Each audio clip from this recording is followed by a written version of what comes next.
And if hindi pa nanakot yun, then I don't know what is. Grabe si Matibag. Kung hindi pa ninindak yun, then I don't know what is. Your Honors, we objected then and we are still objecting now because with all due respect, the position of the defense is that is the very definition of a fishing expedition. Correct. Your Honors, in our legal system, it is not permitted to accuse now and then just look for proof later on. That is not how due process works. Hindi po dapat natin Grabe. pinapayagan yan. Narito ang Balitang Pinoy TV. Heto na nga, grabe, sobrang galing nitong si Attorney Powa. Grabe ang kanyang speech dito, ha? Patungkol po dito sa AMLAC na gusto nilang suriin itong bangko ni BP Sara. Dito, matatauhan talaga. Nakasimangot pa si Dilima. Parang gumive up na si Dilima. Dito, grabe. Panoorin natin ito mamaya, ha? Tapos, heto pa, si Matibag. Rumesback si Matibag, eh. Kasi si Matibag ayaw pumunta dyan sa hearing. Tapos ngayon, may videong ipinakita itong Senado, itong impeachment hearing ng Senado, kung saan kitang-kita ang kabalastugang ginawa ni Matibag. Kitang-kita po na si Matibag, instead na pumunta dyan bilang witness, natatakot, ininvestigahan niya ang sports complex ng SEA Games sa panahon ni former President Duterte na involved sa issue si Alan Peter Cayetano at saka, si Pia Cayetano, yung mga Cayetano involved, okay? Kaya uminit, may video ako ipapakita sa inyo, uminit ang damdamin nitong si Pia Cayetano dito sa impeachment hearing na ito. Okay? Yan po ang pag-uusapan natin, yan po ang ipapakita natin ngayon sa impeachment hearing na ito. Pero bago ang lahat, paki-like, paki-share mo na para kakalat ito sa taong bayan. Sa mga hindi pa nakasubscribe, subscribe na po kayo kasi libre lang po ang mag-subscribe sa YouTube. Walang bayad yan. Updated pa kayo sa mga maiinit na balita sa impeachment trial na kagaya nito. Okay? So without further ado, ayan, panoorin natin itong uminit na speech ni Pia Cayetano, galit na galit dito kay Matibag. Okay? Okay, ito, panoorin natin. Meron kaming mga kaso na bago na dapat namin tingnan. Kung maalala nyo, pumunta kami ng Clark because we were given 70 hectares for the Nag-e-echo yung video. Sa kanila yan, ha? NBI Academy. So, Sa kanilang video yan. Kita namin yung parang sports complex na ginamit ng SEA Games. Off niyo yung monitor. Organizing Committee. Well, nakarating sa amin, may titingnan kami dito. Kailangan kami investigahan. Dahil nakarating kami dito, pala yung pumasok dito na pera na unliquidated. Yan ang pinaka-latest. Nag-e-echo, ha, pasensya na, pero yung bagong sports complex ay gusto raw imbestigahan ni Matibag, no? Unahin pa nilang imbestigahan itong SEA Games na sports complex kaysa dito sa nandyan na harap-harapan na yung flood control na corruption. Unahin pa nila itong SEA Games na panahon ni Duterte. Grabe itong administrasyon na ito. At merong private company dito na involved na binayaran ng 10 billion at ang pagbabayad insertion sa GAA na hindi dinayad. So ito, imbestigahan. Malaking kaso din ito. Ay, iba pa yun. Yung sa Caldero, na kaso, I think, sa ongoing, pero Nag-e-echo. ito yung tungkol sa Off nyo yung monitor ninyo. Sila yung parang support area na to. Walang bidding. Tapos nabayaran ng mabilisan na 10 billion yung halaga, congressional insertion. So, sisilipin namin to. Katunayan, meron kaming mga kaso na pumasok na bago na dapat namin tingnan. Kung maalala nyo, pumunta kami ng park because we were Yan, given bumalik na yung video. 70 hectares for the NBI Academy. So, magkaroon kami na rin. Senator Judge Pia Cayetano is recognized. Rest assured, Mr. Presiding Officer and dear colleagues and parties, I will not belabor this point. I will not stay long. But clearly, from the statements of Director Matibag, malaki daw kaso to. Naimbestigahan na niya? Alam niya ng malaking kaso? Paano niya nalaman? Grabe si Matibag. So sa akin lang, Mr. Presiding Officer, simple lang eh. What was the intention here? To distract the minority floor leader, who is one of only two lawyers right now, because our other lawyer was already carted off somewhere. So dalawa lang kami. So you wanna distract him? Kasi ang punto nila dito si Matibag, si Cayetano na naman ang punteriya nila dyan. So ako na lang ang tatayo dito. Hindi na siya makapag-aral. Yung ba intention? Because it is clearly the intention. The fact that he has to stand up, the fact that I have to stand up, the fact that Senator Robin has to stand up, he is distracting us from our job. Correct. As Senator Alan said, he could do it quietly. Go ahead. Ano purpose niya? Nagyayabang siya? What's the purpose? Is he trying to intimidate us not to ask him tough questions when he is our resource person next week? I do not know. that those statements, those actions are not acceptable, possibly contemptible. Grabe si Matibag. So I ask the presiding officer and you, my dear colleagues, let's think about this clearly. I will stop now. As Senator Pangilinan said, we can take this upon Monday. Salamat na pinagbigyan niyo ako na mapanood natin at pag-isipan natin. Na gano'n na lang, pag may pinatawag tayo sa witness stand, abangan natin na magpe-press con na kung ano-ano pagsasabi tungkol sa atin. I didn't have enough time to research. But clearly, I know that there's jurisprudence that does not allow a judge to be intimidated. And if hindi pa nanakot yun, then I don't know what is. Grabe si Matibag. Kung hindi pa ninindak yun, then I don't know what is. Hindi tayo sensitive. Sanay tayo dito. Pero alam din natin kung pinapatamaan tayo, di ba? Alam natin yun. Hindi tayo tanga. Grabe si Matibag, NBA director siya. Siya na mag-investigate na dapat raw investigahan yung sports complex na yun eh. Sabit si Cayetano at si mga Cayetano doon eh. Kasi involved raw si Cayetano doon. So syempre kung investigahan yun, papatawag na naman si Cayetano. Kapag papatawag si Cayetano, ang ending niyan, madidistract na naman ang trabaho nila dito. Kasi si Matibag pinatawag dyan sa Senado bilang witness, ayaw pumunta. Parang ang daming, sabi daw nila, may mga trabaho pang ginagawa. Dinidistract. Di ba? Bakit ayaw niyang pumunta dyan sa Senado? What's his purpose? Tapos ngayon, may bago pala siyang inimbestigahan. Tapos ang mga Cayetano ang sasabit daw itong SEA Games na sports complex na ito. Di ba? O so paano? Sabihin ko ngayon sa kanya, umanda ka sa akin ngayon pagdating mo. Ganun ba? Gaganti na lang ako? Hindi ako ganun. Kilala niyo ako. For how many years ako tumayo dito? Hindi ako nanggaganti. Hindi ako mababaw. Pero I'm asking you, dear colleagues, huwag tayong papayag. The Filipino people deserve better. We deserve better. Thank you. Thank you, Senator Judge Pia. What is the pleasure of Senator Judge Alan Cayetano? Yes, I didn't know we were going to play it, but just for the record, there's no issue with the Qualdron because it was paid by the private sector. There was no public money used, and it was designed by the firm of a national artist. So much so that that same firm, I don't know when we started to hire them, whether it was the time of Senator Lacson as the Committee of Accounts for the new Senate building or the time of Senator Nancy. But until now, there's engagement. So it's so easy to find out. No? But can I shift to the topic at hand? Just one manifestation for the whole Senate regarding the oral arguments. We have not yet called the journal and called the court. Yes. So called at the case. proper time, I just want to... Yes, you may do so at the proper time. Proceeding now, if there are no objections, the presiding officer will dispense with the reading of the July 14, 2026 Journal of the Senate sitting as an impeachment court and shall consider the same as approved. Clerk of court will please call the matter before the impeachment court. Case number 004-2026 in the matter of impeachment trial of Vice President Cyrus Zimmerman Duterte. Appearances for the parties. Kasi simula pa nga ang impeachment trial ngayong araw na ito. May panibagong distraction na naman sila. Good afternoon, Your Honors. Same appearance for the prosecution. We are ready, Your Honor. Appearances for the respondent. Good afternoon, Your Honors. I'm Michael Poa. Same appearances for the defense and for the respondent accused, Your Honor.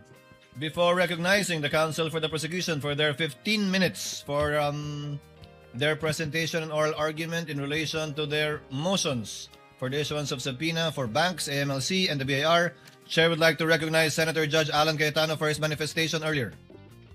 Alan?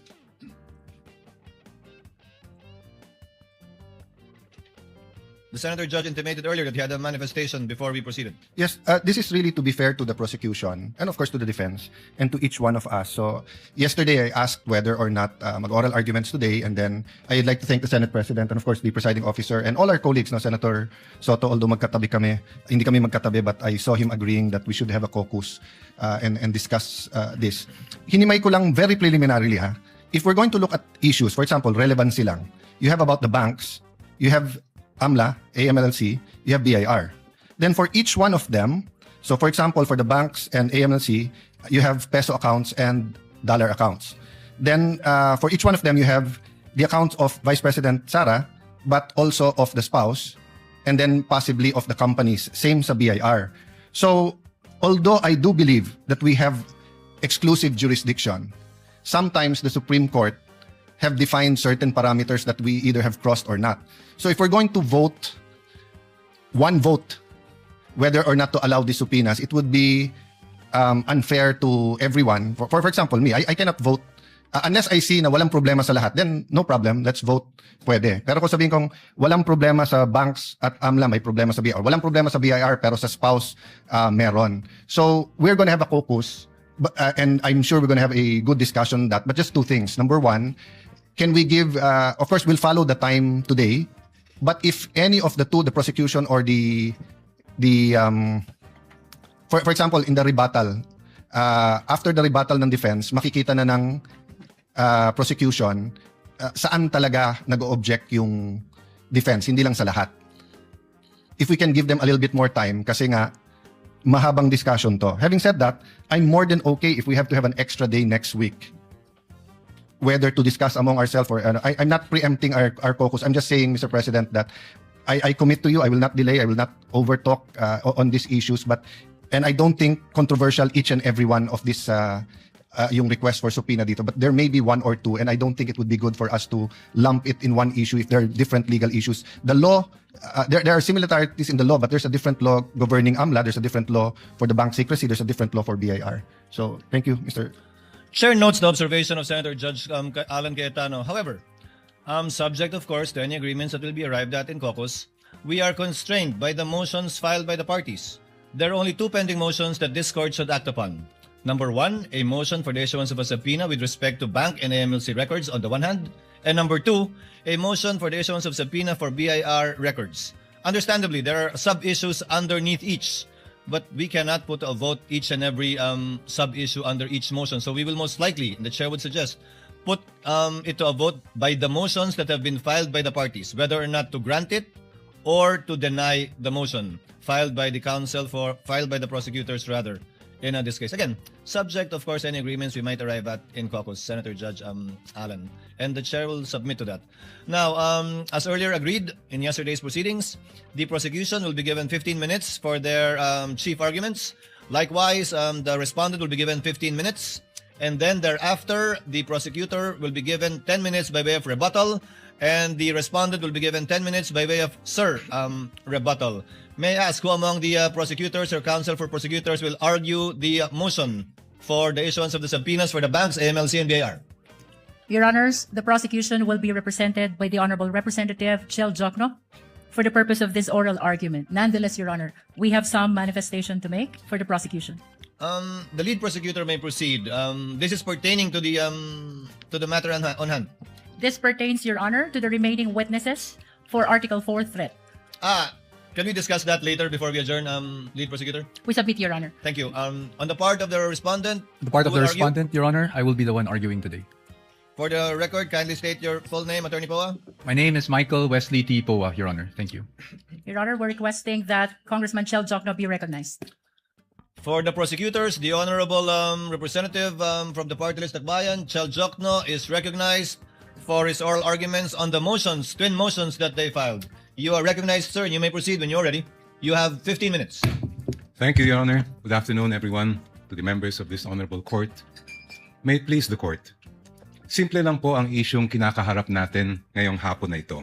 Pero napakabigat. Bubuksan ba natin ang pinto ng katotohanan? Simple raw, Yob. Simple lang raw. Pero mabigat. Ano ba talaga? Boba. Haharangin ito. Gusto ko mabigat, hindi simple. Di ba? Ikaw kung itong mga prosecutors na ito, kung ano-anong drama kasi.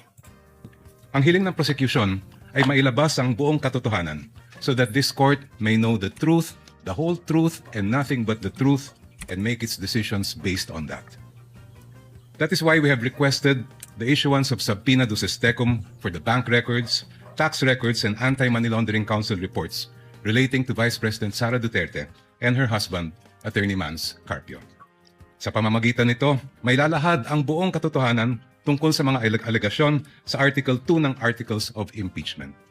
Una, na pinayaman ni Vice Presidente ang kanyang sarili ng labis-labis sa kanyang legal na sahod at lehitimong kita bilang isang lingkod bayan. Pangalawa, na meron siyang mga ari-arihang hindi dineklara sa kanyang Statement of Assets, Liabilities, and Net Worth. At pangatlo, Yan ang problema sa inyo. Ang dami niyong ingay, ang dami niyong akusasyon, bintang, patunayan niyo muna. Nag-uuna kasi yung bibig ninyo kaysa yung mga ebidensya ninyo na nagpapatunay sa mga aligasyon ninyo. na habang siya ay nanunungkulan bilang Vice Presidente, nakibahagi siya sa negosyo, directly or indirectly, kahit ipinagbabawal ito ng ating konstitusyon. Sasabihin marahil ng depensa na walang kapangyarihan ang hukumang ito na busisiin ng mga bank records, tax records at AMLA reports ni VP Sara. With all due respect, that argument is not only legally flawed, it is an affront to the authority of this honorable court. Kung tatanggapin po natin ang argumentong ito, hahayaan natin maliitin at insultuhin ang hukumang ito. The Constitution, Your Honors, please, vests this impeachment court with extraordinary powers. Tanging ang hukumang ito lamang ang may kapangyarihang magpasya kung ang mga pinakamataas na pinuno ng ating bansa ay karapat-dapat pa rin manungkulan. Because this power comes directly from the Constitution, no one, no person, no law, no administrative rule can limit or supersede it. I repeat, nothing and no one can handcuff this court's power to try and decide this impeachment case. Kahit ang bank secrecy law po ay sumusunod at tumatalima sa impeachment court. The law explicitly states, and I quote its pertinent portions, all deposits are hereby considered as of an absolutely confidential nature except in cases of impeachment. Walang kaduda-duda, may karapatan at kapangyarihan ng impeachment court na busisiin ang mga bank records ni VP Sara. Hindi rin po hadlang ang Data Privacy Act. The law itself affirms that confidentiality shall not apply, and I quote, should the personal information be needed pursuant to a subpoena duly issued. Muli, walang kaduda-duda. May karapatan at kapangyarihan ng impeachment court na ipasubpoena ang mga dokumento ni VP Sara Duterte.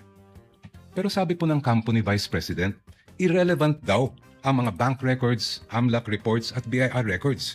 Lalo na daw yung mga transaksyon na nangyari bago siya umupo bilang pangalawang pangulo dahil wala raw itong kinalaman sa kasong ito. The prosecution respectfully but vehemently disagrees. Ayon sa report ng Anti-Money Laundering Council na isinumite sa Committee on Justice ng House of Representatives, the financial activity of Vice President Sara C. Duterte increased significantly starting 2007 when transaction value surged to 208.15 million pesos. According to this report, which is marked as Exhibit P-2-7-8, I quote, financial movements intensified between 2009 and 2013 with consistently high totals exceeding 400 million pesos, including notable peaks in 2009, 704.93 million pesos, 2010, 648.58 million pesos, and 2011, 597.15 million pesos. Ang dami nilang padrama, no? Ang dami nilang kuda sa kanilang para ito siguro ibi-brainwash na naman ng taong bayan sa mga ganitong drama nila, ha. Di naman niniwala ang taong bayan diyan. Yung mga paawa-awa ninyo na effect. Si Sara po ay nanungkulan. Aligasyon nyo yan, akusasyon nyo yan, patunayan nyo. Bilang Vice Mayor ng Daming Davao drama, City mula 2007 hanggang 2010. Naglingkod naman siya bilang Mayor ng Davao City mula 2010 hanggang 2013. From 2007 to 2013, ayon sa records ng AMLAC, lumampas sa 3 billion pesos ang kanyang financial activity. May kinalaman ba ito? Ito ba ay relevant sa Article 2 ng Articles of Impeachment, which alleges, among others, that VP Sara betrayed the public trust and culpably violated the Constitution when she amassed unexplained wealth manifestly disproportionate to her lawful income? Para sa prosecution, malinaw ang sagot. The Vice President's financial activity as Vice Mayor and Mayor of Davao City relates directly to the main fact in issue in this case, her fitness or unfitness to serve as Vice President. Let me ano lang kayo? Takot lang kayo mapresidente yan kasi babalikan yung mga kabalastugan ninyo. explain. The framers of the 1987 Constitution added betrayal of public trust as a ground for impeachment, and I quote, to include all acts which render the officer unfit to continue in office. For this honorable court to determine whether VP Sara Duterte is unfit to continue in office, it must have a clear picture of the respondent as a public servant. Kailangan makita ng publiko at ng mga senator judge ang tunay na kulay ng vice-presidente at larawan ng kanyang May buong patunay na kulay ka pa dyan eh. Sasapakin ka namin eh. pagkatao bilang isang lingkod bayan. If she amassed staggering amounts of unexplained wealth while she was a vice mayor and mayor, doesn't that say a lot about her unfitness to serve as a vice president? Isn't that relevant to the question this court must resolve at the end of this trial of whether or not the vice president betrayed the trust given to her by the people?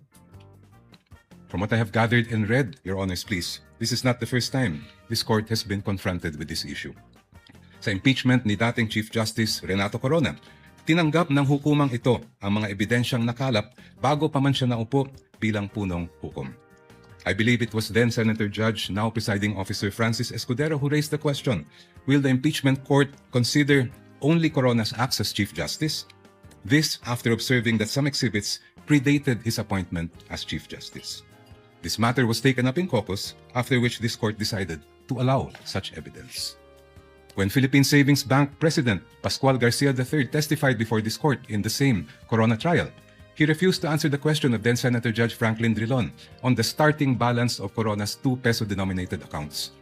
But, if I'm not mistaken, it was Senator Judge Alan Peter Cayetano who said that records of initial deposits are among the quote-unquote opening documents that should have been brought to the impeachment court. After reading the subpoena, presiding officer Senator Juan Ponce Enrile held that Senator Judge Cayetano's observation was correct. During the same hearing, the presiding officer ordered the issuance of subpoena to PS Bank Katipunan branch manager Annabel Chongson to bring all the bank records of the Chief Justice. A few days later, the impeachment court denied the defense's motion to quash the subpoena for the PESA bank accounts of CJ Corona.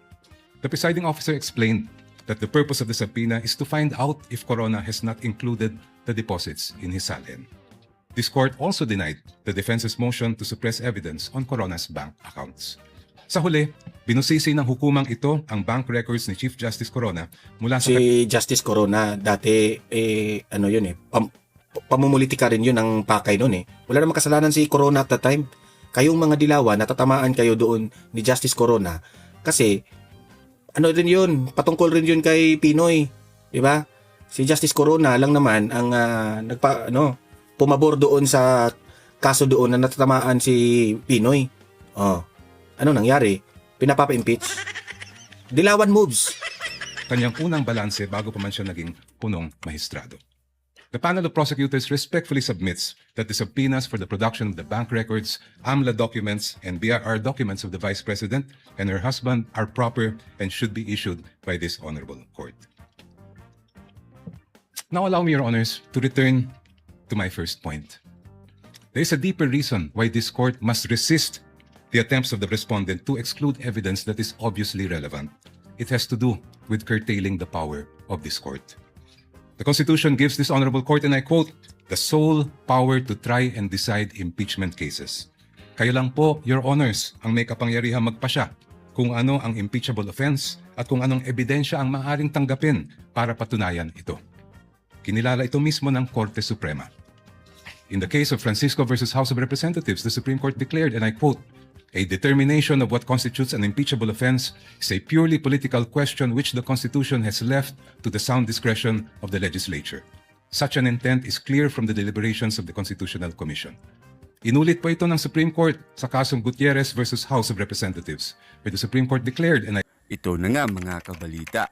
Ano na ang masasabi nyo patungkol sa balitang ito? Please comment down below mga kabalita. Pag-usapan natin yan sa comment section. At kung di ka pa nakasubscribe sa ating channel, baka naman